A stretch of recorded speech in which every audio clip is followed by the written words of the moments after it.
I want to welcome you to this virtual breakfast talk that's presented jointly today by Go Hunterdon and the Hunterdon County Planning Board. I'm Carrie Fellows. I'm the Director of the Department of Planning and Land Use, and we conduct these breakfast talks in the interest of creating a relationship with the municipalities within the county to help foster cooperation among them and to present useful information. And I thank Go Hunterdon for hosting the meeting on Zoom today. We're very pleased that you're able to join us this morning. The program is being recorded and will be posted on our website, and I'm sure on Go Hunterdon's website for viewing later. And I'll turn this back over to Tara Shepard, Executive Director at Go Hunterdon, for the housekeeping and intros. Thank you, Carrie. Go Hunterdon is very happy to be collaborating with Hunterdon County for this breakfast talk, and we have a very good morning planned for everyone.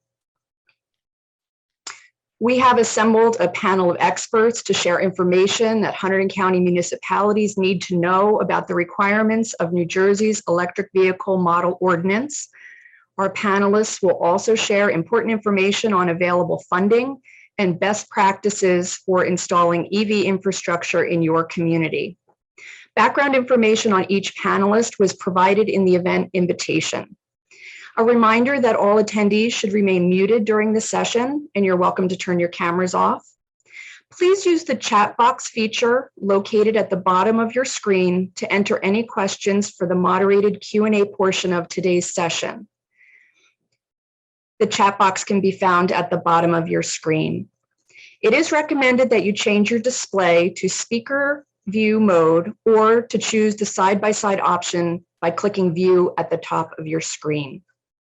We're going to begin our session this morning with Mark Warner from Charge EVC to provide us with a current overview of the electric vehicle landscape in New Jersey.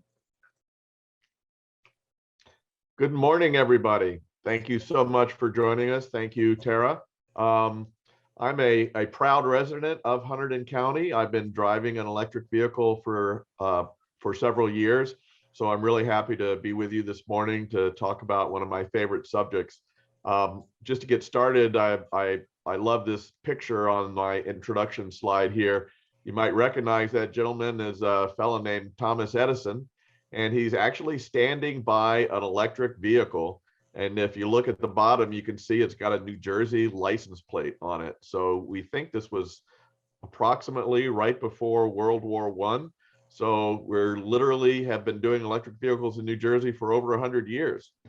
So with that, Tara, if you go to the first slide, my job this morning as the first panelist is to just give you an introduction to the electric vehicle market in New Jersey, bring you up to date on numerous really important things that are going on, and in essence, set the stage for my fellow panelists to then get into some additional details. Just briefly who we are. My name is Mark Warner. I'm a vice president at Gable Associates. We are an energy consulting firm. We do work in all the areas you might expect as an energy consulting firm, including we do a lot of work with municipalities and school districts and other public entities. And we realized about 6 years ago that electric vehicles were the next big thing. It was going to be massively transformative. It would have a big impact on both our end consumers, but also our utility clients. And so we launched our vehicle electrification practice about 6 years ago, and have been actively involved in New Jersey especially, but multiple other states, especially in the Mid-Atlantic region. As part of that, we founded an organization called Charge EVC.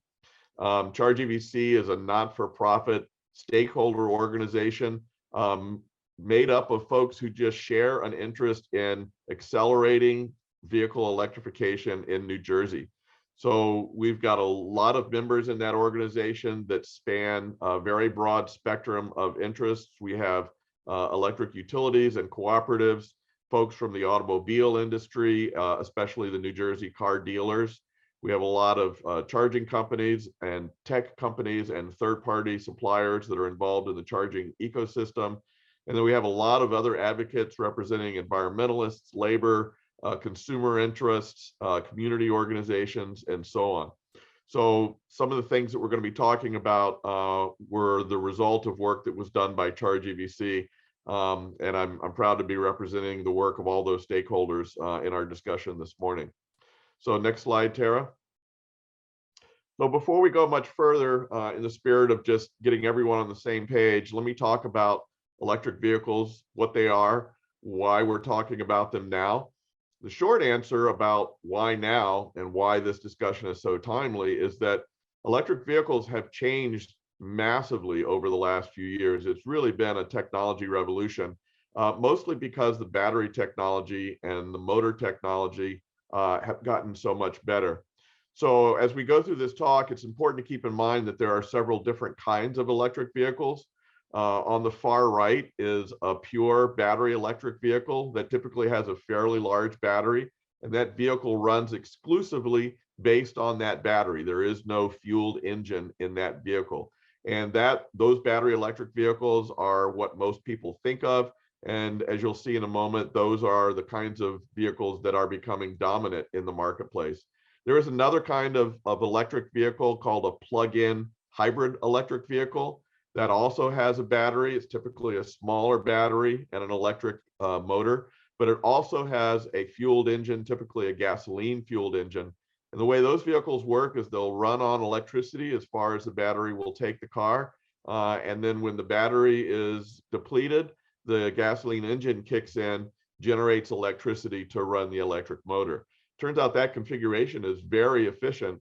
And many of these vehicles have something in the neighborhood of 30 to 35 miles of range, which is right in line with what many people drive during the day. So depending on your driving patterns, these can be very effective vehicle choices for many people. It'll serve the majority of their driving needs based on electricity.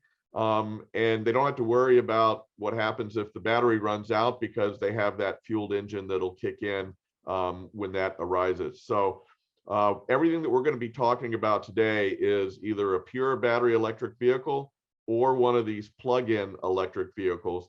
The common denominator there is that both those vehicle types are fueled electrically by a plug. So they get electricity from the grid. What we're not going to be talking about today is what are sometimes called electrified vehicles, but they're the traditional hybrids. So think, for example, about the Prius that came out several decades ago. Those vehicles have electric motors in them as well, but all of the motion of the vehicle comes from the fuel in the vehicle. There is no plug on that car. So as we talk about electric vehicles in New Jersey today, just keep in mind, we're talking about any vehicle with a plug. Most of it right now is light duty, privately owned vehicles, but as you'll see, we're starting to see development of the medium and heavy duty electric vehicle market as well. The main thing that's changed is that we now have over 100 different kinds of electric plug-in vehicles available in the market in many different categories and segments, including both passenger cars and SUVs. The big advantage of these vehicles is that they're much more efficient than traditional vehicles, and they use electricity that can be cleaner. So for example, my home has solar panels, and so my electric car is literally being charged by the solar panels on my home. And even if you're buying electricity from the utility, it turns out that's much more cost effective than paying for fuel. Typically, fueling with electricity is half as expensive, at least, as fueling your vehicle with gasoline. Next slide, Tara. So this is a chart that shows the growth of the number of registered plug-in vehicles in New Jersey going back to 2016. The last bar, this is every 6 months in New Jersey, and you can see that we are now starting to get into a classic hockey stick sort of growth phase, which is good news. We've got an estimate. Our estimates is that we'll come in a little bit over 60,000 registered electric vehicles on the road in New Jersey as of the end of 2021. We don't have that data yet, but that's our current estimate. So you can see that's a huge increase. We basically doubled the number of vehicles on the road in 3 years. Actually 2 years. Yeah, 2 years. So there's massive growth going on, and New Jersey has one of the largest and fastest growing plug-in electric vehicle populations in the country. So New Jersey is a national leader. Next slide, Tara. So there are several reasons that New Jersey has become a market leader. And let me just summarize some of the things that have happened to make electric vehicles a reality here in New Jersey. First of all, the legislature and the administration had done some things from a policy perspective. Several years ago, the legislature passed a sales tax exemption for battery electric vehicles. That's still in place. The Murphy administration formed a cross-agency cooperative effort between the Board of Public Utilities, the Department of Environmental Protection, and the Economic Development Authority. That's called the Partnership to Plug In, and that cross-agency cooperation has been really instrumental in helping develop the market here in New Jersey. And there's also been efforts underway. Charge EVC partnered with the car retailers and Plug-in America to develop a certification program to help get the car dealers trained and enthusiastic to be able to sell electric vehicles to consumers that were interested. The really big thing that happened in New Jersey was in January of 2020, after several years of effort, we were able to get a landmark electric vehicle law passed in New Jersey. This is widely considered one of the most progressive pieces of EV legislation in the country. And in fact, it's become a model for other states trying to do similar things. That law set very aggressive but doable vehicle adoption goals, 330,000 electric vehicles on the road by the end of 2025, and at least 2 million by 2035, with a target of being at least 85% of sales being electrified by 2040. It authorized a $300 million vehicle rebate program that's managed by the BPU. It also set goals to create a public fast charging network. So just like we're used to having a lot of gas stations for our traditional vehicles, we want to make sure that there's enough public charging infrastructure around that people are comfortable they won't be stranded on the road. It also set goals for charging infrastructure development in other places like multifamily housing, hotels and overnight lodging. It set goals for electrification of the state fleet and also set goals for electrification of the New Jersey Transit buses. So this is really a critical blueprint to help advance the market in New Jersey. Just recently, this year, the DEP has also implemented an advanced clean truck rule that sets similar goals for the medium and heavy duty segment. As you'll hear about from some of our other panelists, there are significant programs from the utilities, from the DEP, and from the BPU to provide funding for both the vehicles themselves as well as the charging infrastructure for those vehicles. Next slide, Tara. That was a summary of things that have been done that have helped create the high growth market that we see in New Jersey today. And we're now building on that momentum. So here's what to expect coming soon. First of all, just more vehicles in more segments. Prices are starting to come down in certain segments. We expect to see significant build out of that fast public charging network that I described. The little map here on the right shows the fast charging stations that are in place today, but all the purple dots are new charging stations that are planned for construction. So you can see that there's massive growth in that charging infrastructure. And our goal is that based on those requirements in law, that no EV driver would ever be more than 25 miles from a fast charger on one of the major New Jersey roads. There are additional programs under development from the DEP, the BPU, and utilities to provide both vehicle and charging incentives. And as many of you may have heard, a big piece of the bipartisan infrastructure investment bill that was passed at the federal level a couple of months ago, there's a big component in that, $7.5 billion at least, to help fund additional charging infrastructure. So over $100 million will be flowing into New Jersey to help fund that build out of public charging as well. And we are now starting to see the growth of what I call specialized incentives. Specialized initiatives. New Jersey Transit is working on their electrification plan. We're starting to see activity in the electric school bus segment.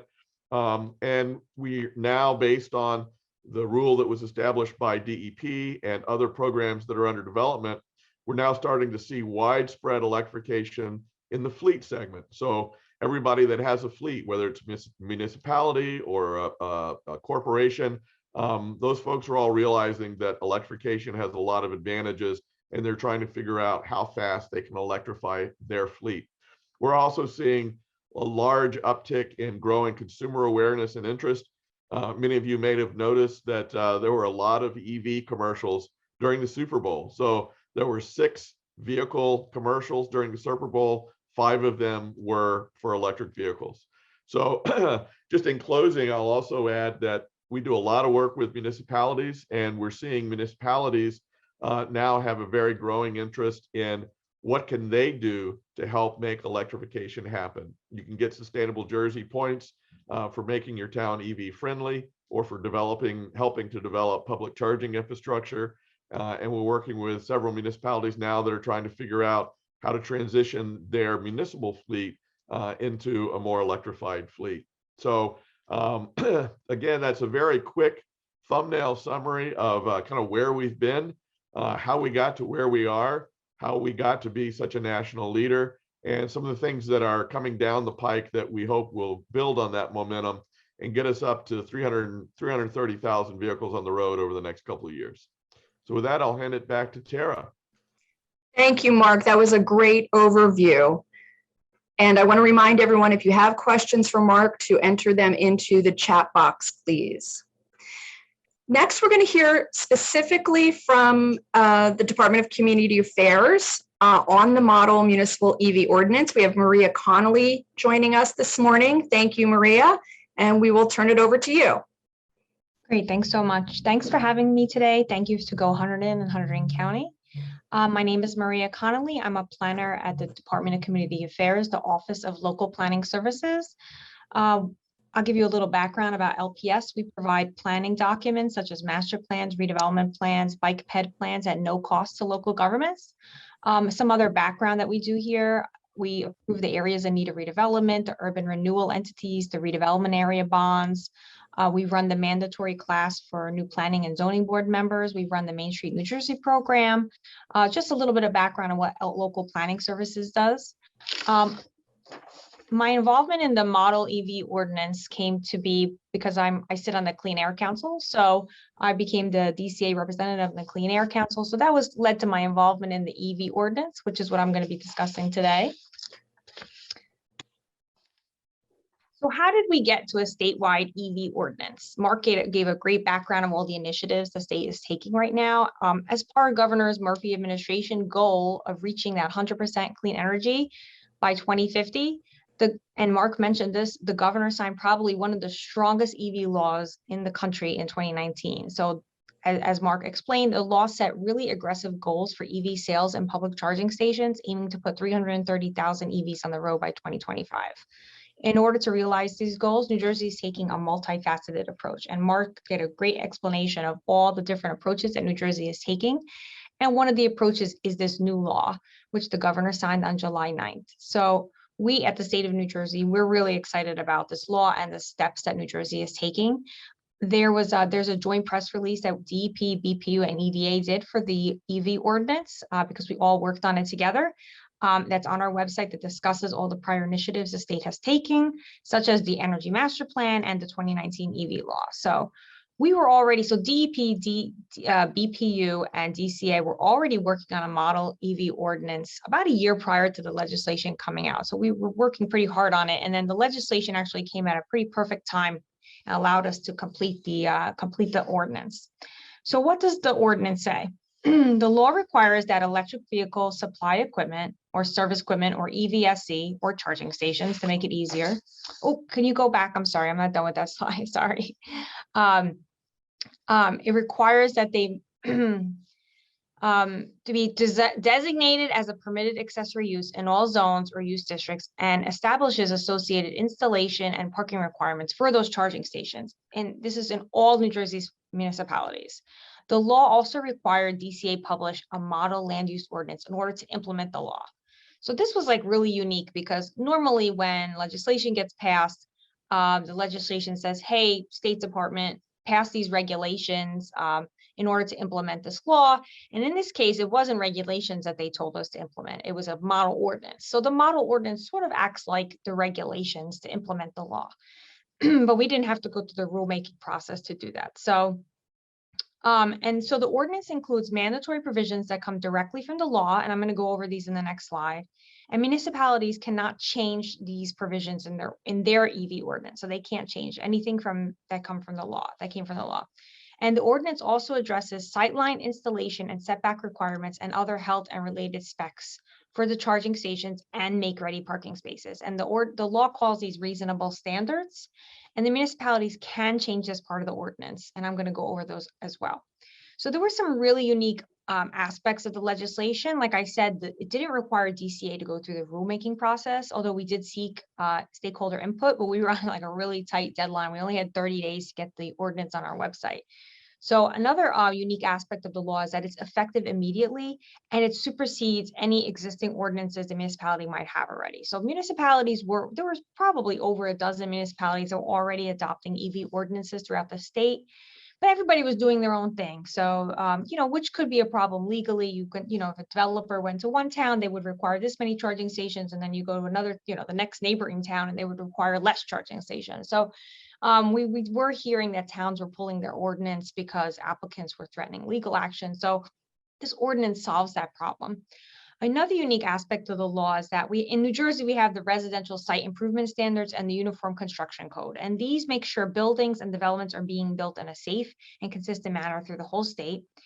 We really like consistency here in New Jersey. So the requirements from the ordinance have to be incorporated into the RSIS and the UCC within 90 days of enactment of the bill. And in both of those, the Division of Codes and Standards is in DCA as well. So they're working on incorporating that in right now.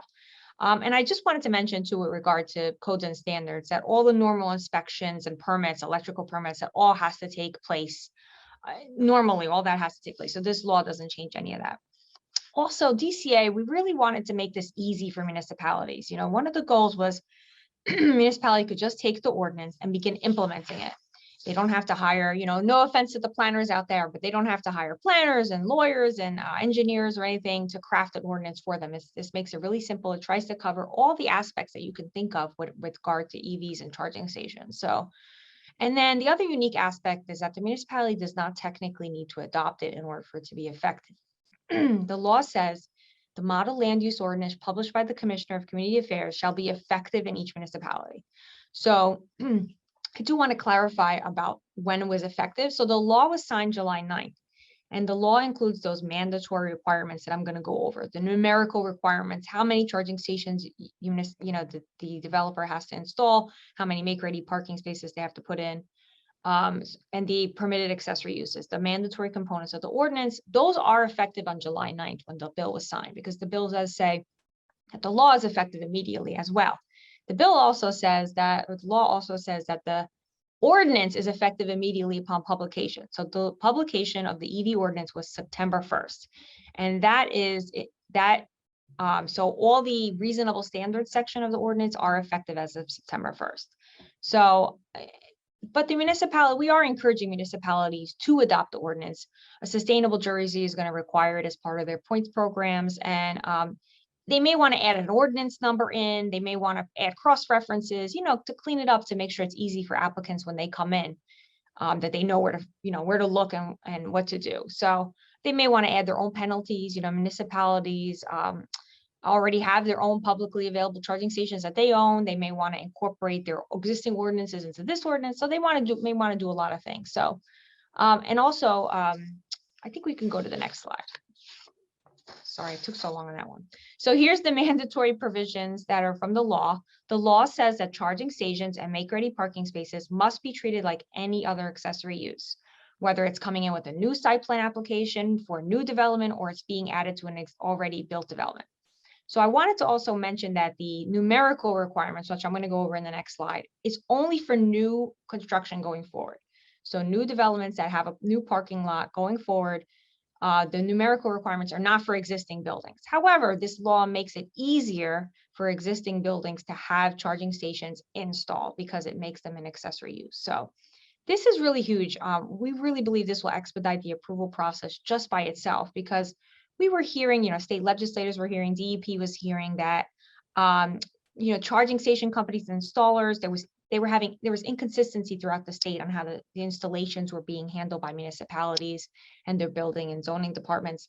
So some municipalities were already treating it as an accessory use, whether there was an ordinance in place or not. And then others were making the installers go in, or whoever was installing the charging stations, go in for a variance from the zoning board because it wasn't a permitted use in the zone. So there was no consistency there. So the law, again, solves that issue. So there's an entire section of the law and the ordinance that's carved out for existing buildings. So it applies to all existing gas stations, retail establishments, other existing buildings. You just can't violate the conditions of the previous approvals. So other unique aspects of the law are that the parking spaces that have the charging stations on them, or the make-ready parking spaces, have to be included in the calculation of minimum required parking. So that's, they're not required to put more parking in. It's the same amount of parking that would normally be there as part of the application, but those spots with the charging stations and make-ready parking spaces are included in those numbers. And in fact, they get a 2-for-1 credit up to a 10% reduction. So if there's any questions on how to calculate that, you could reach out to me and I can help you with that. Next slide, Tara, please. So here's the numerical requirements, which is the law calls it the numerical requirements from the law as the condition of preliminary site plan approval. So there is like a trigger. You have to have preliminary site plan approval, application involving new multiple dwellings with 5 or more units. 15% of the parking spaces have to be make ready. And then of those 15%, a third of those have to have the charging stations installed up front. Then after 3 more years, they have to put in another third. And then another 3 years, they have to put in the last third. So by the end of the 6 years, all 15% of those make-ready parking spaces should be converted to charging stations. And then overall, as it's being installed, as they're being installed, 5% of those have to be accessible for people with disabilities. And the applicant could just say, hey, this is too much trouble. I'm just going to install all of them, all the charging stations at once. And that's completely fine. But the municipality can't require them to do that. So they can't make their own schedule. They have to follow what was in the legislation and what's in the ordinance. And then the chart here just is for is basically for non-residential development. And any private garages, private parking lots that are being built that have to come in for preliminary site plan approval. These are the numerical requirements based on how many parking spaces they're going to have. And again, there's accessibility requirements. Now, here's a distinction. For those non-residential buildings, they don't have to install the charging stations. They only have to make things make ready. They don't, so that's different than the residential, the multifamily, the multiple dwellings that are up above. And then there is an exemption in the law. Any retailer that provides 25 or fewer off-street parking spaces is exempt. So this actually is a question that's been coming up a lot, and it's something that I'm definitely logging and I'm keeping track of, because every municipality defines retailer differently. So and the ordinance or the law doesn't include a definition of retailer. So it's kind of a gray area. You got retail sales, retail services. So for now, I'm telling municipalities follow their definition. So if you have a definition of retailer, that's fantastic. Or go by your permitted uses in that zone. Your zone, the zone usually will say, the zoning ordinance will say, retail, which includes, and it'll have a list. So, and then the municipality, and in the future, we may, amend that in the future to clear that up. Also, and then again, municipalities can encourage, but they can't require additional charging stations or make-ready parking spaces above what's required in the law and the ordinance. Again, that can be in redevelopment agreements. You can negotiate and put more in. If the developer wants to put more in, that's fine, but the municipality can't. And that's, again, that consistency throughout the state. So every state, every municipality is treating them differently. Next slide, Tara. So these are the reasonable standards that I talked about earlier. Again, the municipality can deviate from these if they want. So they can, take the EV ordinance, they can change anything they want in the reasonable standards section. They can't change the mandatory parts, but they can change anything they want from this section. And then they can either adopt the ordinance or amend the ordinance, however they want to call it. And then, so this section of the ordinance covers accessibility, so following the UCC and or the American with Disabilities Act with regard to sizing and location, to the extent practical. We know that sometimes you might not be able to put the EV charging stations up front. You have to put them in the back of the parking lot, which we understand. We want there to be flexibility here. And then it also talks about EV only parking, violations, time limits, public versus private charging stations. There's a lot of details in the ordinance about this. And then I also want to mention, I'm going to talk a little bit more about this at the end. We just released, so DEP, BPU, and DCA just released a best management practices document. I think 2 days ago, it just finally was released, and we did the press release for it. So you could find that on probably all our websites. And it goes into really great detail on these things, you know, whether to put a time limit in, whether to charge usage fees and the structure of them, you know, to encourage EV drivers to move their vehicles so there's more turnover, and then network versus non-network stations, you know, what is the pluses and minuses of both. So and then it also goes over safety issues, identification of the space, you know, green paint with the EV symbol, maintenance issues, making sure there's a 24-hour number or app to report issues with the charging station, because, you know, that's the worst. You're ready to go charge your car and the charging station doesn't work. So I can't tell you how many times that's happened, and it's frustrating and there's no place to report it. So this will help with that. And then usage fees, again, discussed in more detail in the BMP. We go over all the different structures of the usage fees, which usage fees you can have, why you would have that usage fee. And again, municipalities, for their publicly available charging stations that they own, they already do this in a lot of their ordinances already. So let's say they have charging stations in front of their municipal building, they already have an ordinance that spells out the time limits and usage fees in those ordinances. So they may want to incorporate that in this ordinance just to clean it up.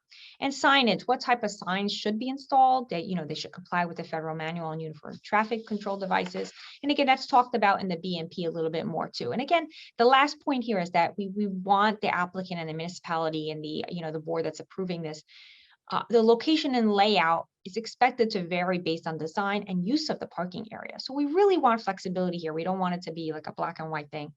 No, you can't, you know, your space is a little too, is not as sized correctly, you know, that's, you know, when we're denying this, we want there to be flexibility to provide the most convenient and functional service to users. Next slide, Tara. So what's next? The ordinance is on our website. And, you know, we do anticipate changes being made to the ordinance in the future. Again, the law says that any changes to the numerical requirements, so how many charging stations have to be installed, how many make-ready parking spaces have to be installed, that does need to go through the rulemaking process in the future. So if we want to make changes, there's, you know, technology changes, there's more EV drivers on the road now. I mean, there, you know, if we get all those statistics, that data is telling us, hey, we need more parking spaces, we will change that in the future. And then the changes to the reasonable standards section, we don't need to go to the rulemaking process to do that. However, we have to be cognizant this affects 564 municipalities. We don't want to keep changing the ordinance over and over again. So I am logging, you know, any issues, because as this gets implemented in the real world, you know, this is really new for New Jersey. It's new for the country, honestly. But this is really new for us and new for DCA too. So I'm logging all the, you know, issues that are coming up, and, you know, in the future, we will make changes to the ordinance to clarify some things, but we're also working on an FAQ to post on our website too. So, but I encourage you to look through the BMP. And again, this slide, when I sent this to Tara, it was last week before the BMP was released, but the BMP has been released. It's actually on the Drive Green website. So DEP's Drive Green website, it's on their webpage, but I could definitely post a link to it, and it's a PDF, so you can download it and keep it. And really it was as a companion to the model ordinance and to help municipalities guide them through the process of charging stations. And, you know, because you're going to be getting a lot of applicants in, you know, with charging stations now. So it will help municipalities with that process. Next slide, Tara. So this slide, I'm not going to go over it in detail, of course, but this slide has all the laws that were passed the last couple of years that affect municipalities. So again, the first one is the EV law, which what we call the EV law is the aggressive goals for the sales and the charging stations. The second one is for municipalities to identify locations for charging stations when they adopt redevelopment plans. And then the third one is about, you know, the common interest communities, and they can't adopt any rules that prohibit installation of the charging stations. And then the next one is that the developer has to offer to install a charging station when a prospective owner enters into negotiations with that developer. And then the last one is the encouraging municipalities to plan for charging stations in their master plan. So The links all work. I had to fix them a couple weeks ago when the legislatures changed their entire website, but the links all work here. So, I do definitely encourage you to go through these and review them. So, and the next slide. Okay, so this is just my contact information here. If you have questions, you can, I would suggest send me an email. We can set up a time to talk. That way it's easier. We could set some, like half-hour time to talk, especially if you're in a municipality, you have questions about implementation of the ordinance. I can help with that. I want to say, we really believe New Jersey is, and Mark mentioned, talked about this earlier, that we're a national leader. We're a national EV leader on many fronts here in New Jersey. We're really paving the way for EV adoption in the state. This ordinance will help alleviate range anxiety by, it's going to increase the amount of charging stations that people see. It's going to give residents the confidence to drive electric, to buy electric. So we believe this ordinance is really unprecedented in the country. I was on a call a couple of months ago with, other states, and there's no other state that's doing this right now. I mean, of course, you have counties that are doing it and local municipalities that are doing it. I mean, California was on the call too, and they're not doing this. So they don't have a statewide ordinance that's requiring charging stations with new developments. So we really believe this is going to propel the state to become the EV capital of the East. So, and as Mark said, a national leader in EVs. So that's all I have. Definitely send me some questions through the chat or email me them, please. Thank you, Maria. That was a great overview of the law and the model ordinance. So we're going to move on now, because everyone is always wondering how these things get paid for and how, if a municipality wants to promote electric vehicles, how that can happen. So I'm going to welcome Kathleen Lewis from the New Jersey Board of Public Utilities to share some information with us from her organization. Great. Thank you so much, Tara. I'm happy to be here. Thanks for hosting this. As Mark and Maria have said, New Jersey really has taken a leadership role on this. And part of that leadership role is encouraging municipalities in particular to lead by example. So we've got some great programs, and we also have some great programs for your residents. So we can get started with the next slide. So I know that there's a lot of talk these days about the federal infrastructure bill. And I think it's important to look at what's in the federal infrastructure bill and also sort of what we've already been doing. Federal priorities from that infrastructure bill. There's funding for charging stations. We already do that. We have multiple programs that will help you fund charging stations. There's funding for federal fleet electrification. We have funding for local government fleet electrification. There's incentives for personal EVs if we ever get Build Back Better done. We already do that here in New Jersey. And there are incentives for replacing diesel vehicles with zero emission vehicles. And we already do that here too. So I think it's really great that we now have federal dollars that are going to be pumped into all of our existing programs and to help us build that out. But here in New Jersey, we've been working on these federal priorities for many years. So next slide, please. All of our programs are aimed at getting through to our goals. And so I think it's important to remind folks a little bit about some of our goals. We need to have at least 400 fast chargers in 200 locations by 2025, at least 1,000 level 2 chargers by 2025. 15% of all multifamily residential properties in the state should be equipped with EVSE for regular charging by 2025.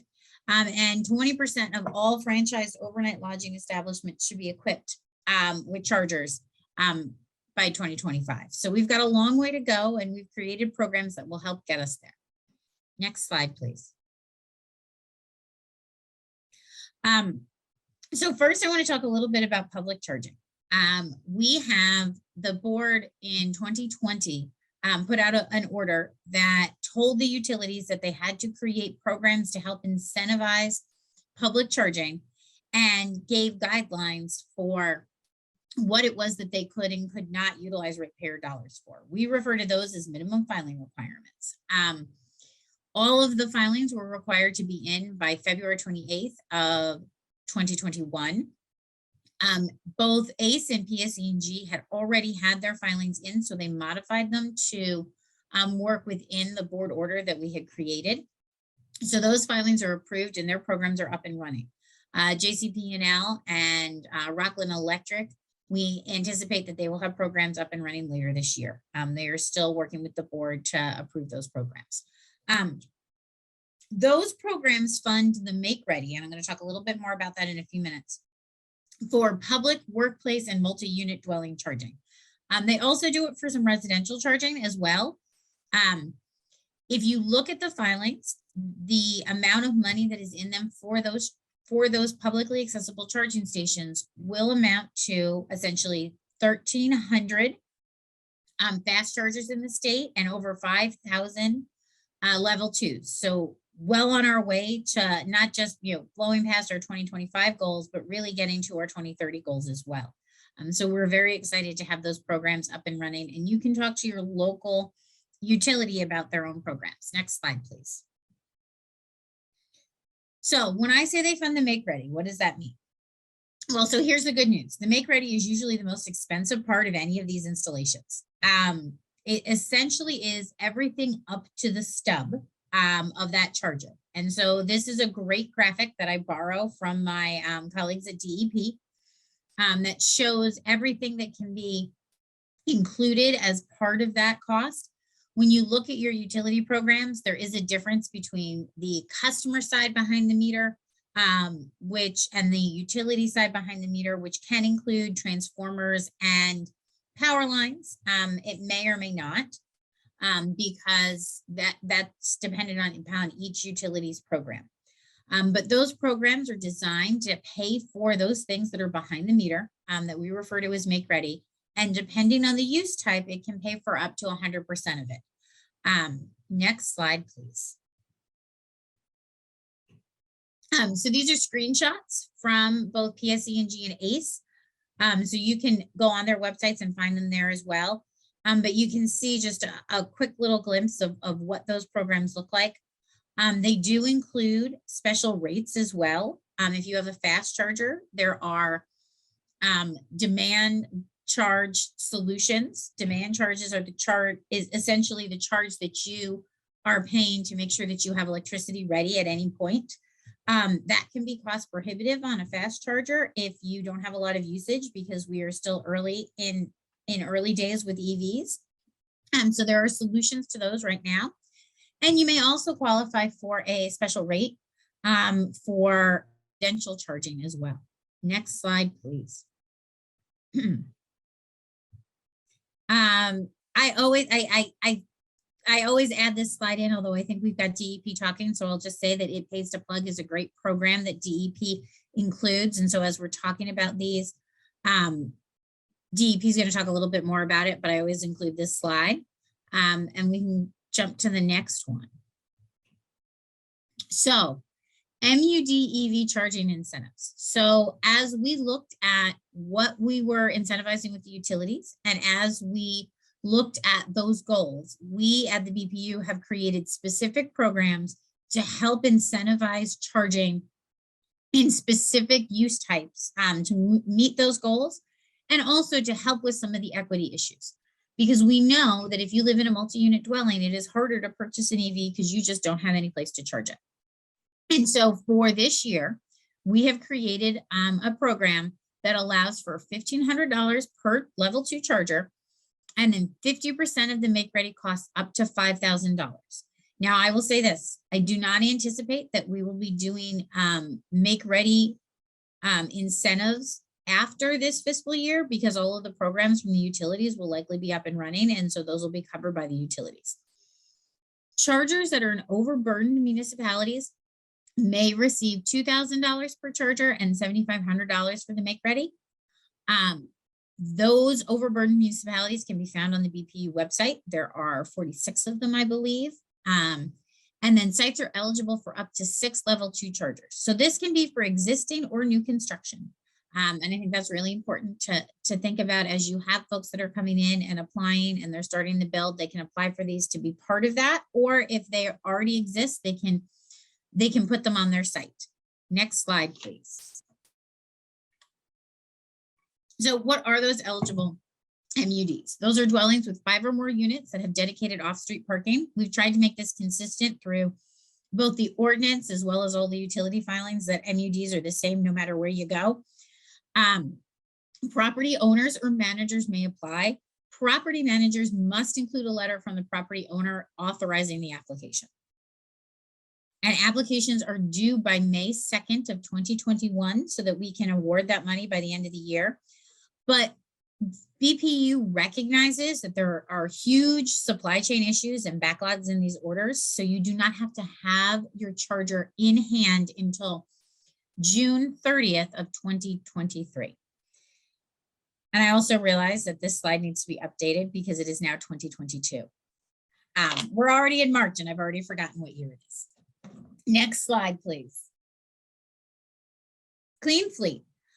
Clean Fleet is our program for all government entities. You can use it to get $2,000 for a public level 2 charger or $1,500 for a fleet level 2 charger. Similar to our other programs, you can get 50% up to $5,000 for the make ready for a level 2 charger, or 50% up to $75,000 for the make ready and charger for a fast charger. Again, I do not anticipate that these make ready programs will be available once all of the utilities have their programs up and running. Next slide, please. And then EV tourism. This is a competitive grant. However, we closed the first round. We're hoping to announce shortly, and then the second round will come out very quickly thereafter. And this is for any tourism destination. Tourism destination can be a park, a downtown, an amusement park, a hotel in particular. Remember, we have those hotel requirements. Very similar to all the rest of these. It's $2,000 per level 2 charger, 50% of the make ready, and then 50% of the fast charger up to $75,000. Sites are eligible for up to 6 level 2s and 2 fast chargers. So keep a lookout, keep an eye out because those round 2s will be coming out shortly, as well as the announcements for the winners. Next slide, please. So for all of our programs, we have tried to keep the rules the same, as close as possible. So every program that we have requires that they be dual port chargers. And that's really to make it as effective as possible. That means that you can charge 2 cars at the same time. They must be networked. And this is also for all the utility programs. The chargers must be networked and they must share data with either the utility or the board. And there will be new rules coming out on this very quickly. The reason that that data sharing is required is that we are going to be using it in the future to understand charging behaviors and to set EV specific rates. And the only way that we can do that is if we have data on how people are charging, and we can work to manage that charging. That's going to be very important as we roll this out, because we need to make sure that we are addressing capacity concerns, as these are going to use lots more electricity than we are currently using. And then one of the questions that we generally get is, how can I stack these programs? Utility programs are required to verify that the combination of federal, state, and utility funds does not exceed 90% of the total cost. If they do, the utility program will reduce the incentive to 90% of that cost. And what that will do is it makes sure that we have private investment, so that we can tell that those chargers are going to be able to move forward, that they've got some skin in the game. We've required that everywhere. And then most of our programs may not stack with it pays to plug in, but check for specific programs. And I can see a real quick question came in about network chargers. It means just what you think. Same way your phone is networked, it has to be able to be on a network that is providing that data. And almost every single charger company provides network chargers. Next slide, please. So we talked about our charging goals. These are our EV goals. We should have at least 300,000 registered light duty EVs by 2025, 2 million of them by 2035. And at least 25% of the fleet should be EVs by December 2025. In order to do this, we need to move aggressively ahead with incentives. And we also need to make sure that, you know, folks like yourselves are leading by example when it comes to municipal government, as well as state government. Next slide, please. Charge Up New Jersey.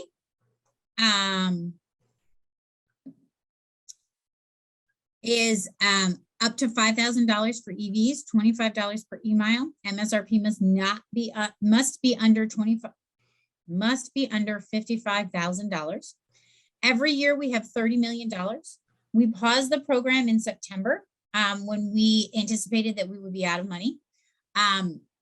We still have thousands of vehicles that have not been delivered due to supply chain issues. So we're trying to get through those. The program is required to reopen every year with $30 million at the start of the fiscal year. Next slide. I think we're just about done. The Clean Fleet Program provides funding for government to purchase vehicles as well, $4,000 per battery electric vehicle. And depending on the size of your government entity, you can get more vehicles. And that chart is right there. Next slide. This is the list of overburdened communities. You can find it on our website as well. And I'm sure that this will be sent, this is available as well with our slides. Next slide. And that's me. I'm happy to answer any questions and I'll take a look in the chat. Thank you, Kathleen. That certainly is quite a bit of funding available to municipalities and a lot of very good incentives. We're going to move on now to Andrea Friedman with the New Jersey Department of Environmental Protection, and she's going to talk about a specific grant solicitation that her office is offering. Andrea?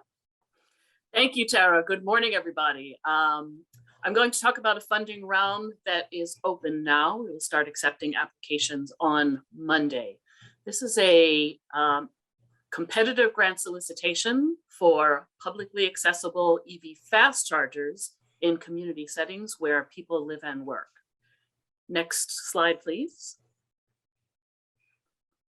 I'll talk about eligibility, grant amounts, our evaluation criteria, the application deadline, how you can apply, and how you can send questions into us if you're interested in applying for these grants. Next slide, please.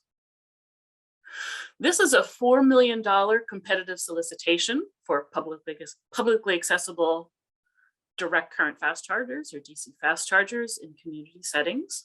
The money is from the Volkswagen settlement. We have used this funding over the past few years to fund electric vehicle charging infrastructure all over the state, as well as conversion of or replacement of old, dirty, medium and heavy duty diesel vehicles to electric.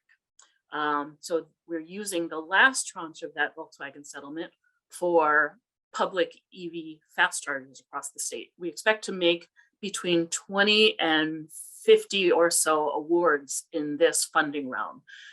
The application period opens on Monday and the deadline for applications is Friday, May 13th at midnight. And full details about this funding opportunity and a link to the application portal is on our website at that link. Next slide, please.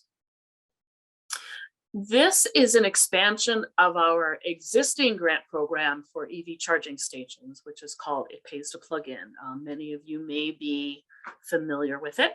There are three components to this grant program. First is the program for level 1 and level 2 charging stations. This is a first come, first served program. It's been up and running for 6 or 7 years. We offer up to $4,000 per port for level 2 chargers at public places, apartments and condominiums, and workplaces. And the workplace chargers can be chargers for fleet vehicles, for employees, for their personal EVs, for visitors, or all of the above. So this is a first come, first serve program. We're accepting applications now. The other two components of the program are for public fast chargers. These are much more expensive projects. And so these are offered by competitive grants, not first come, first serve. So last year we opened up a solicitation for corridor fast chargers. These are public fast chargers along New Jersey's busiest highways. This new opportunity that I'm talking about today is for community fast chargers where people live and work. They don't have to be along the busiest highways. They can be, but they're meant to be places where people will see and are convenient on their everyday errands when they're going to school, going to work. We want people to see them and be able to get to them so they have the confidence to go out and buy an electric vehicle. The grant is up to $2,000 per location. Next slide, please. So I'm going to talk to you about the eligible projects, eligible locations, and how much money we're offering and for what. So these can be located anywhere in New Jersey. They are for new sites only. There cannot be any existing DC fast chargers located at that site. And when we say where people live and work, some examples are town centers, commercial areas, retail centers, near concentrations of multifamily dwellings. These examples come from the EV law, which require that we have at least 100 locations by 2025. These are just examples. It's not a complete list of eligible settings. We welcome applications from other kinds of settings if they can make the case that they are the kinds of settings near where people live and work. So we're not looking for turnpike rest stops. We're looking for places in the community. Next slide, please. Eligible projects must install at least 2 DC fast chargers at the same location with a minimum of 50 kilowatts each. They can be more powerful than that. Each charger must have a CCS connector and a CHAdeMO connector. They must be available exclusively to the general public. So these chargers, for example, cannot be used for government or private fleet vehicles for part of the day and then open to the public the rest of the day. They have to be available to the public, exclusively to the public 24/7. They must be user-friendly, which means well lit, open every day all year round. They must accept credit cards. They can accept other forms of payment like RFID cards, but at a minimum, they must accept credit cards and they have to display pricing information. And these are for new projects only. If equipment has already been purchased, we cannot fund this. We're looking for shovel-ready projects, which means you expect to be able to begin the process as soon as DEP makes the award, and you expect to be able to move relatively quickly. We got a question from a developer who says, we're building a new building. We want to incorporate fast charging into the new building. We expect to break ground in 2 years. Are we eligible? The answer was no. We're looking for projects that can move relatively quickly. Next slide, please. The grant amount is per location, not per charging station. You can install more than 2. You have to install a minimum of 2. You can install more than 2. We're only going to incentivize 2. So the grant amount per location depends on the power level of the chargers and whether the site is government-owned property or private property. So there are 3 grant tiers depending on the power level. For chargers that are between 50 and 99 kilowatts, the maximum grant is $75,000. Chargers between 100 and 149 kilowatts, maximum is $150,000. And chargers that are 150 kilowatts or greater, the maximum grant is $200,000. And there's a difference between projects on government property or private property. On government-owned property, you're eligible for up to, or for 100% of eligible costs up to those maximums. And on private property, 80% of eligible costs up to the maximum. So this is important to you because it makes a difference whether a project is located on property that you as the municipality or county owns versus if you are talking to a a private sector, private developer wanting to put this in on, for example, on a commercial land. Eligible costs include the equipment. It's the cost of the charging stations, associated delivery and activation fees, up to 5 years of warranty, maintenance agreement, and network subscription, and a leasing contract if that's necessary for your project. You'll notice that we are not covering installation costs. In the past, it pays to plug in could be used for installation costs, but as Kathleen noted, 2 of the 4 utilities now have incentive programs that will help pay for those installation costs, the make-ready costs. So we no longer cover that. So our grant can be used and combined with the utility incentives. So we will help you pay for the equipment and related costs, and the utility can help you pay for the make ready and installation. Next slide, please. So Kathleen talked about this, what we will cover versus what the utilities will cover. So the left side of the slide in the blue box shows the equipment, the EV charger. Our grant can go towards that. The right part of the slide in the red box, those are the parts of the project that the utility can help fund. That's the make ready. So conduit and wiring, panels, meter, transformer, power lines. So the utility money can be used both for the customer side of the infrastructure, which is sometimes called behind the meter, and also the utility side, which is pole to meter utility service upgrades, if that's required.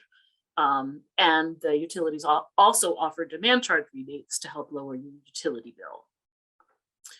Next slide, please.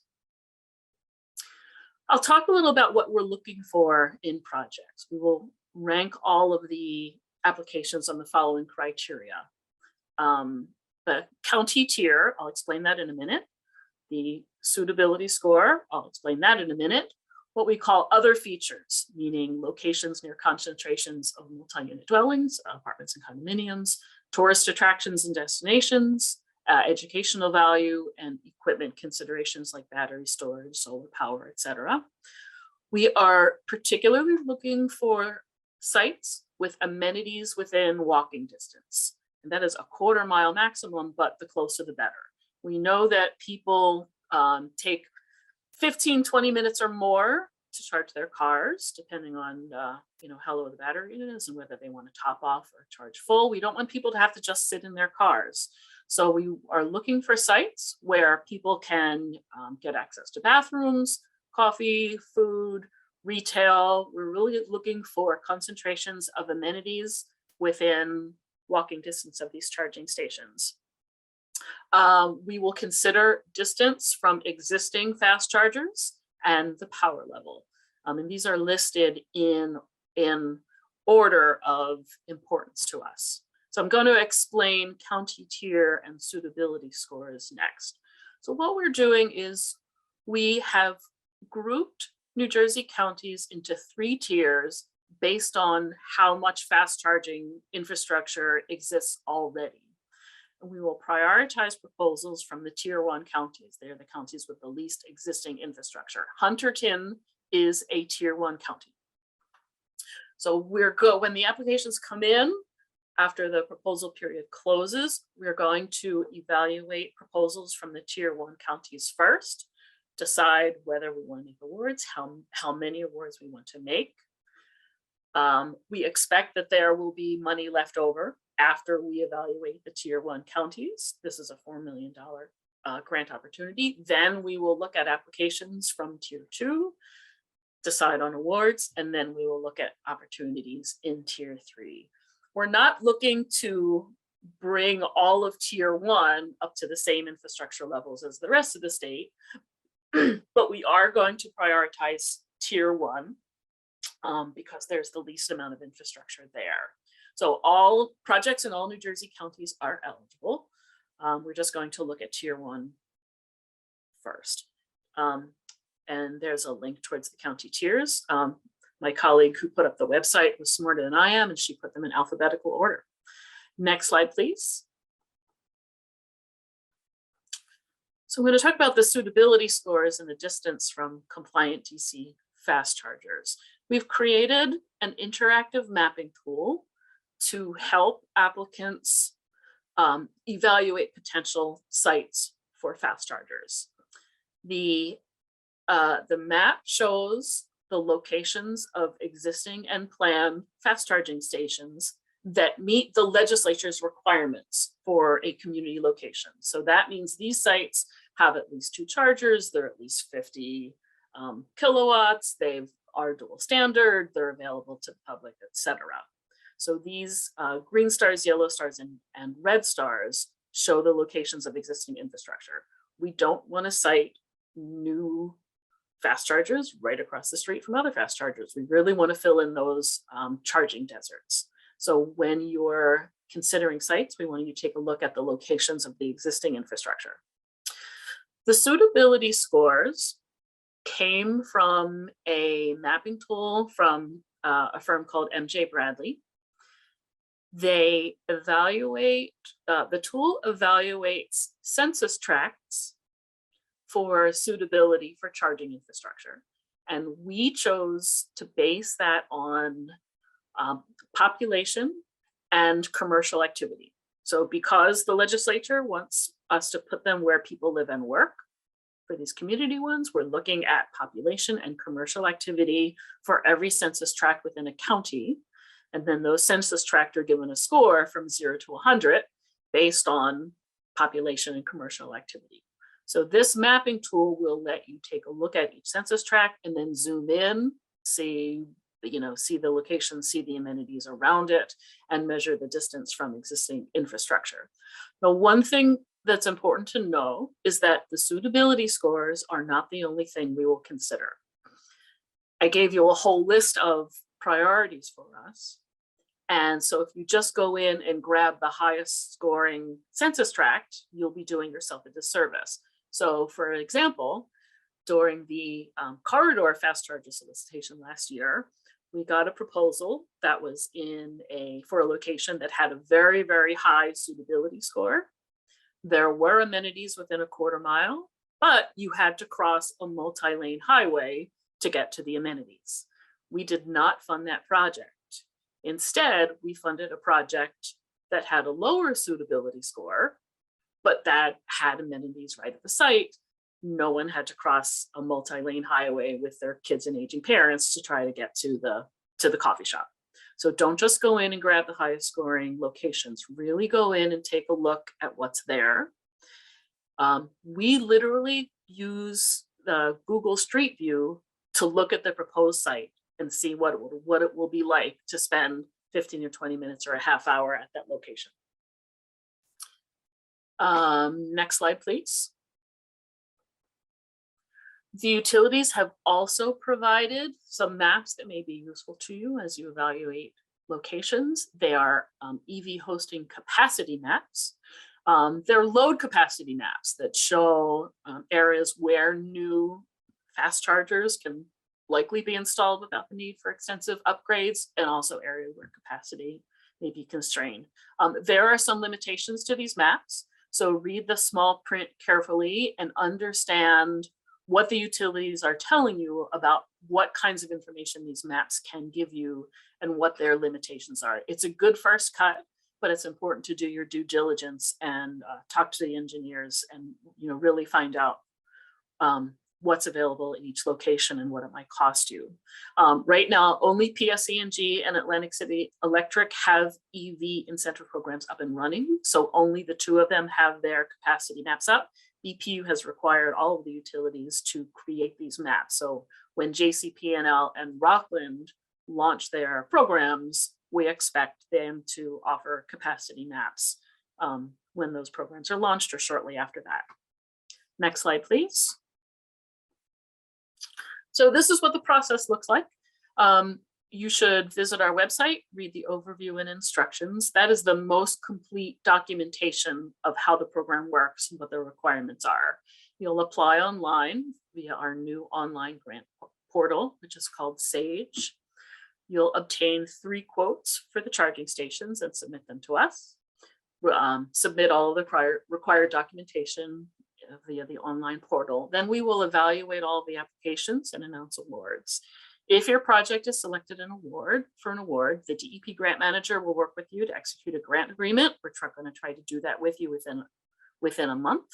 And we will require you to install the fast chargers within 12 months of the execution of the grant agreement.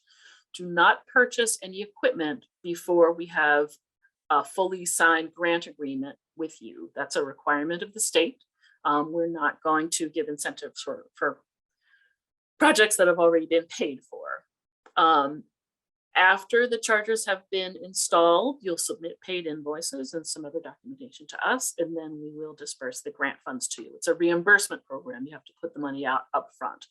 However, we will allow for quarterly payments because we know these projects are expensive. You'll have to submit documentation each quarter in order to be reimbursed for part of that project. So one thing I want to say about the timeline is that we are aware that there are supply chain constraints. We are also aware that sometimes projects that require utility upgrades take longer. We are committed to working closely with BPU and closely with utilities to make this work for our grantees. So if it's not possible to install it within 12 months, we will work with you to give you an extension. But what we really want to see is that you're working in a good faith manner to meet the milestones. Next slide, please. So here are the most important links. The first link is to the page where we have all the information about this grant opportunity. The second is to the overview and instructions, which is the most complete documentation. A link to the mapping tool that I mentioned, a link to our application portal. Yesterday, we posted a long frequently asked questions document that was based on questions that have come into us in the couple of weeks since we started publicizing this grant opportunity. And you can submit questions to us at the Drive Green inbox. And please include the phrase community DCFC questions in the subject line of your email. We did 3 webinars, longer, more complete webinars about this a couple weeks ago. We have posted those webinars up on our website. We also posted a video walkthrough of the mapping tool and a video walkthrough of our new grant portal, as well as the FAQs. And you're welcome to reach out to me as well. So thank you very much. I look forward to talking to you about your proposals and look forward to expanding public EV infrastructure throughout the state. And I'm going to turn it back over to Tara. Thank you, Andrea. That was a lot of information. And I'm sure at this stage of the morning, a lot of our attendees are feeling a little overwhelmed by all the information. But we're fortunate to have joining us this morning, Joe Lustig from the Raritan Township Environmental Commission, who is going to share with us Raritan Township's experience with installing charging stations. So Joe, I will turn it over to you. Okay, sounds good. All right, so actually, it was, it's interesting getting an update on all the current programs, because when I went through my original projects that I was involved in, the programs were a little bit different, and it seemed like a lot was learned out of those processes. So it's neat to see kind of how the whole, the whole arena has developed over time. So again, my name is Joe Lustig. I've been an EV driver for almost 10 years. And I've also had experience with, personally buying, actually wholesaling and retailing with my time in the car business, and educating a lot of people about electric vehicles and how they work and what the benefits are. So taking all that, whether it's been home installations for chargers or commercial, and then of course I worked with Raritan Township as well on the municipal level. I've learned a lot and seen a lot about how these projects come together. So all this work and talk that we do to find grant opportunities and then put them into place. I mean, then the end result and the goal obviously is to get a working charging station out of it that the community can benefit from, and it's really nice when that all comes together. So now it's pretty apparent that this major tipping point of transitioning to electric vehicles is like it's happening, and it's definitely right in front of us. And when we see gas prices, we realize how important it is that this happens sooner than later. So it's important to make use of all the opportunities that are out there and all the grants and ways that we can get this infrastructure moving to help spread awareness and adoption and make using an electric vehicle just as convenient as anything else out there. So my involvement with Raritan Township really started with the electric vehicle car show, which is the picture on the first slide. We were able to get 8 to 10 vehicles a few years in a row together and educate the community about, what is an electric car actually? Like, you always get those same questions. How far does it go? How do you charge it? How long does it take to charge? Where's the engine? And all kinds of different questions like that. So A lot of education happened through that process. And Raritan Township had actually installed the charger at the Hunter Medical Center through some funding. And so that was sort of their first intro to it. Then we progressed through with this kind of education year by year. And people I would talk to would go from being really interested to having an EV to next year they've got one on order to 2 years later they've got solar and an electric vehicle and they're out there talking to everybody just like I was. So it's really nice to see that mentality shift over time. So that ironically enough, that event actually took place at the Lenape Park, which is where we got one of the Raritan Township's chargers installed. So that was kind of a nice full circle thing to experience. But again, out of that car show, really sort of got the ball rolling. And for me personally, I'd been driving electric vehicles and I wanted to be able to charge everywhere that I went.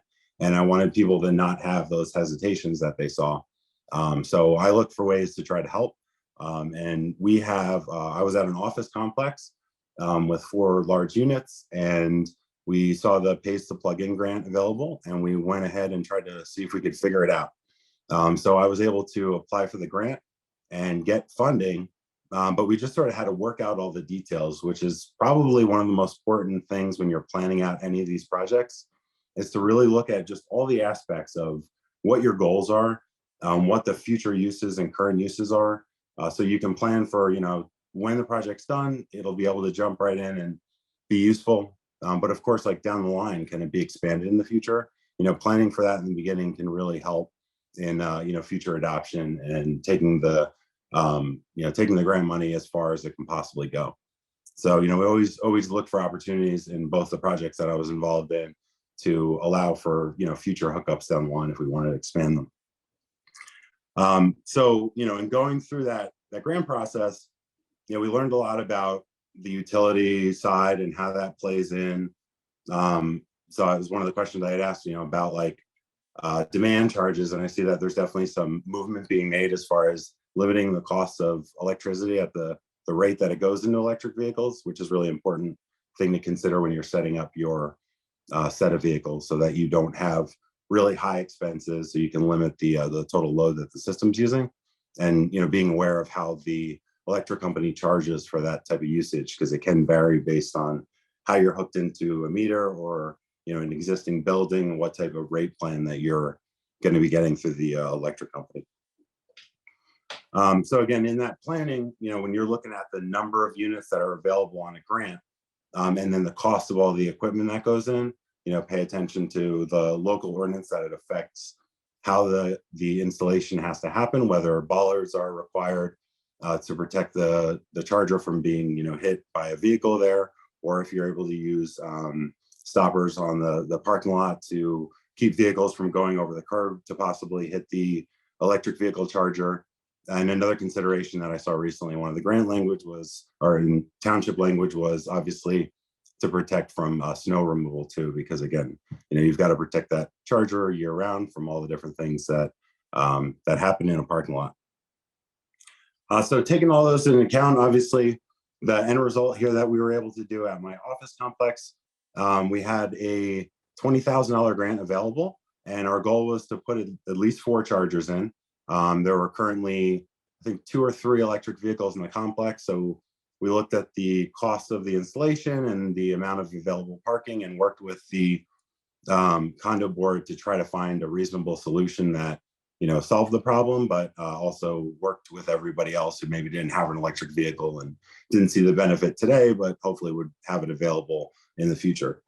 So we actually had to find a location that wasn't ideal, was a little bit further away, and that used up some of the funds, but in the end we were able to solve the problem, get the whole project covered by the grant, which was the ultimate goal, and get that initial installation to help start spreading awareness and having availability. I see that a lot of the grant language now involves network chargers, which definitely has some pretty big benefits. It allows you to charge for the electricity, which is a big consideration in thinking about the volume of charging that'll be happening and what that actual cost will be to whoever's going to be responsible for it. So if you decide to pass those charges along to the users, you just have to have a clean, efficient way to process payments and allow access. We were limited in that at the time. There wasn't any way for us to be able to afford network fees. which now, some of the grants help with that, which is really cool. So what we went for is just sort of a standard installation of 2 Tesla destination chargers and 2 standard level 2 Clipper Creek chargers as well. So we had to improvise a little bit. You can see there's a lock on the charger there with a cord, and that just allowed us to give access to only people who are part of a club. And I developed a club through an online website that people could have reoccurring payments to and have unlimited access to the chargers and access to the code to use them. So we operated that for 4 years now at that office complex, and we've had pretty good success. We've had 3 or 4 users throughout the time that we've had it, and have been able to pay for all of the electric based on the monthly charge that we were charging, which was $60. And it was very useful for people who had no access to charging in their apartment complex that were utilizing it, and super convenient from being able to leave work with a full charge every time I left. I can go to the next one there. So with the Raritan Township project, I became involved with that just again through the outreach that I was doing. And now with the Environmental Commission, I'm sort of trying to look for new ways to spread that adoption. But luckily, we were able to put together the Pace of Plug-in grant and get 4 chargers installed at the municipal building. So 2 of them are right off the back of the building, and then we put 2 of them kind of off to the side of the back parking lot. That bottom right picture, there's little green dots there showing where the locations are. And so this was like a really great way, again, to just put the infrastructure in place so that the township can work towards getting electric vehicles in their fleet, whether it be inspection vehicles, and township vehicles, police vehicles, whatever opportunities that we can find and work towards in the future. So getting that infrastructure and getting everything in place was, a really big accomplishment. It's in a visible location near a community garden. And so, a lot of people have been made aware of that through us working with the sustainability points to list it publicly, and making sure that that's available for people to see so that they know that it's accessible, as well as Lenape Park. So if people are there for events with their kids, they're allowed to charge up while they're there. So yeah, just definitely want to encourage everybody to take those steps to look into the grants, find out what projects might make sense, and then just get people involved, because once you get things moving, it's really exciting to see it all come together and end up with, a project that can provide a lot of opportunity for everybody to move away from fossil fuels and towards sustainable energy in the future. That's all I got. Thanks a lot. Thank you, Joe. So now I'm going to turn the session over to Catherine Fullerton from the County Planning and Land Use Office, who has been moderating the chat for us today. And Catherine, I'll let you summarize a few of the questions for our panelists. Right. We do have a number of utility questions that some of them have been addressed. The one question that we started off with that's not a utility question, and I believe it's mostly for Maria. So municipalities having a residential charger for a single property, single house, permitted, it would be a permitted accessory use. But can the municipality restrict where that charger can go, particularly not in the front yard? Can that be, is that acceptable with the ordinance? Is that addressed in the ordinance? Right. The ordinance is silent on that, like the legislation and the ordinance though are silent on that, so it doesn't address that. I mean, unless, except for the part of the ordinance that talks about that flexibility, having that flexibility of where the charging station is going to go, the size of the space, So, we really want, again, not for it not to be black and white, like, oh, it's an accessory use, so that's it. It can't be in the front yard. We don't want municipalities to kind of interpret it that way. Like we want them to be flexible. I'm not sure why they would not want the charging station in the circular driveway. I mean, it's not like they're parking it on the grass, right? They're not parking the car in the grass and charging there. They're parking it in their driveway, and they just happen to have a circular driveway. I'm not sure why the municipality wouldn't allow that. You can definitely have them contact me and I can talk to them. I mean, unless they think the charging station is unsightly, but I mean, charging stations are everywhere now.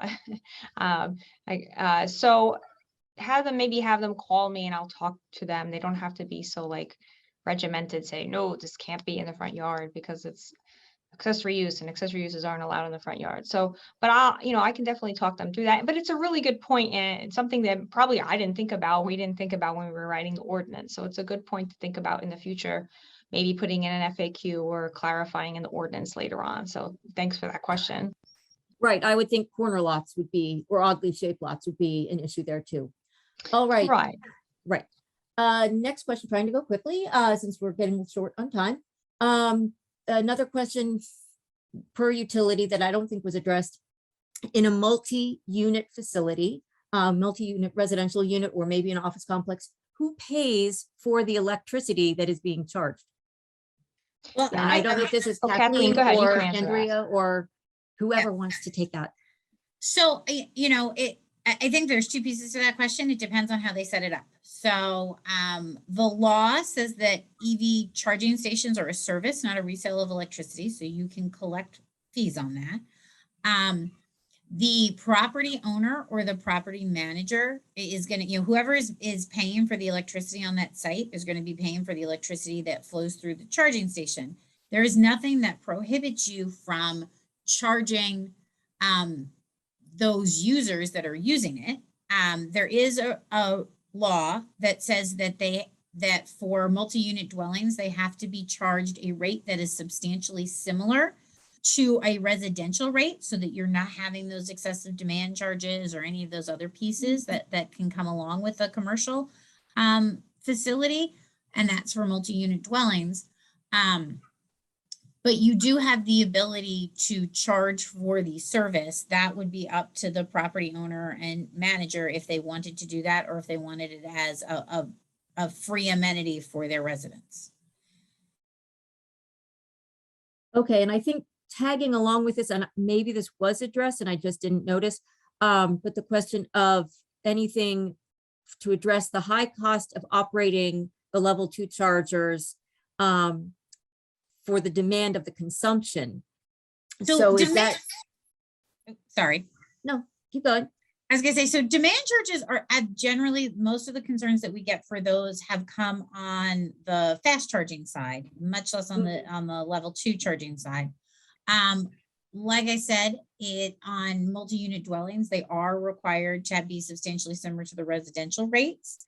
And we are collecting data so that we can set EV only rates, and that would be across level 2s, residential, and fast charging. So those solutions are in the works, but they require a collection of data first. Okay, Yeah, and there like wasn't, sorry, if I keep could going. address that too, because that was my question and one of the biggest challenges that we came across with the 2 projects. For example, the 4 chargers that we have at the office are all capable of around 10 kilowatt or 11 kilowatts. So if you run all 4 of those, you get hit with 30 kilowatts overage demand charges that follow you for 12 months. And the cost of that can be just as much as the entire electric bill, and then stay with you that entire time.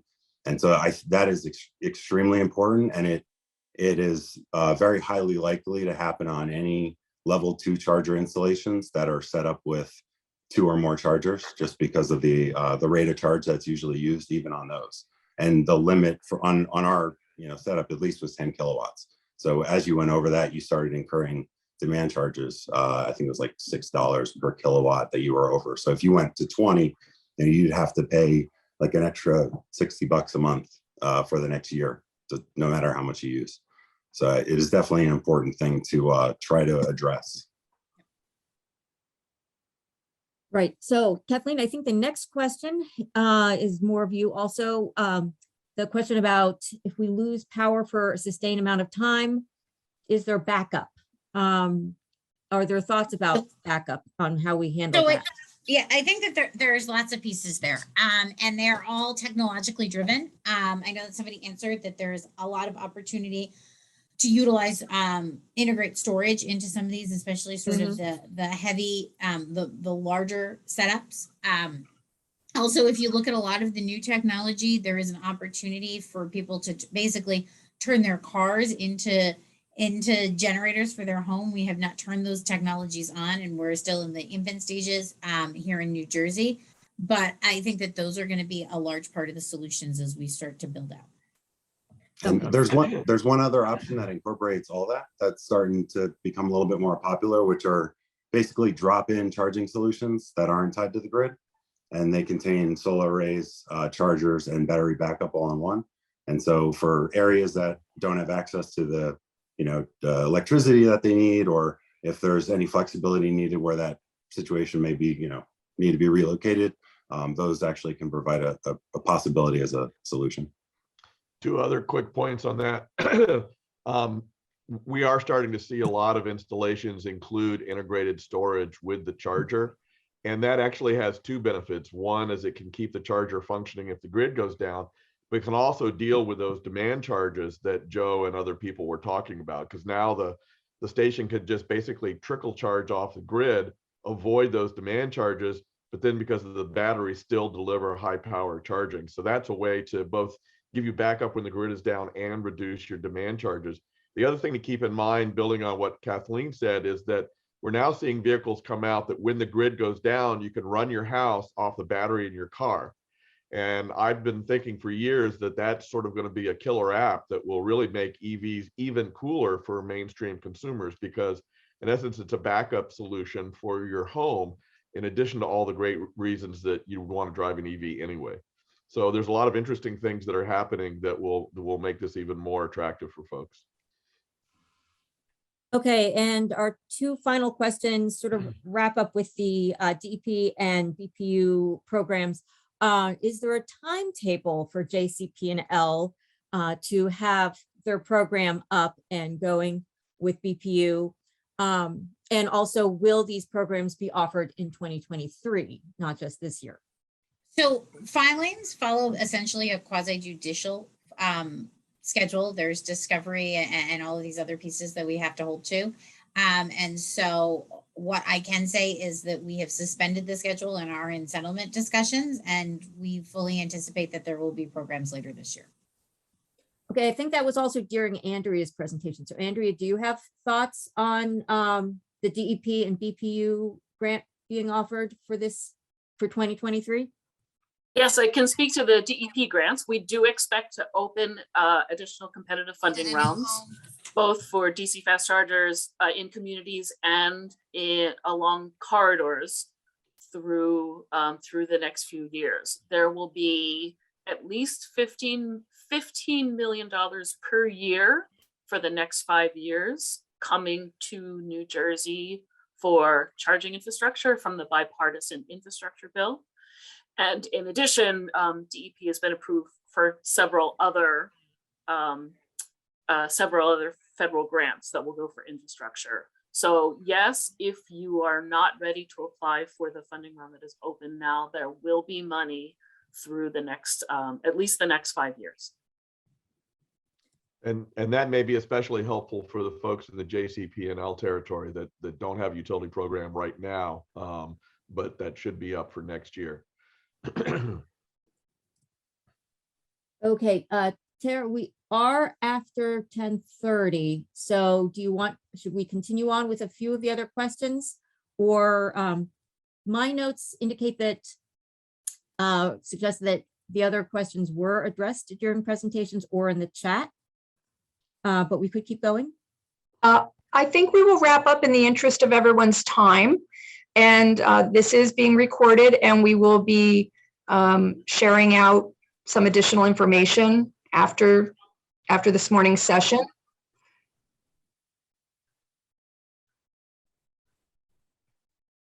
So with that, I would like to thank again our expert panelists, and on behalf of the Hunterdon County Department of Planning and Land Use and Go Hunterdon, we thank all of you for taking time today to learn about this emerging topic of great interest to all of our municipalities. And Carrie, if you have any last words. I just wanted to thank all our presenters as well. What a great session. What a lot of wonderful information that I think we will all benefit from. And it was just a real pleasure to collaborate with Go Hunterdon, Tara and her staff on this program to address our shared interests and provide this great information to our municipal partners. It's, I think we'll we'll probably be safe in saying that we'll do something like this on a similar topic again and keep following this, because this has been one of our biggest, our most well responded to programs that we've presented as part of the Breakfast Talk program. And just a shout out as well to our Hunterdon County Planning Board members and staff who supported this effort and kind of just said, go with it, and thank them for all their help. Thank you, Carrie, and thank you everyone for joining us. Look for more information.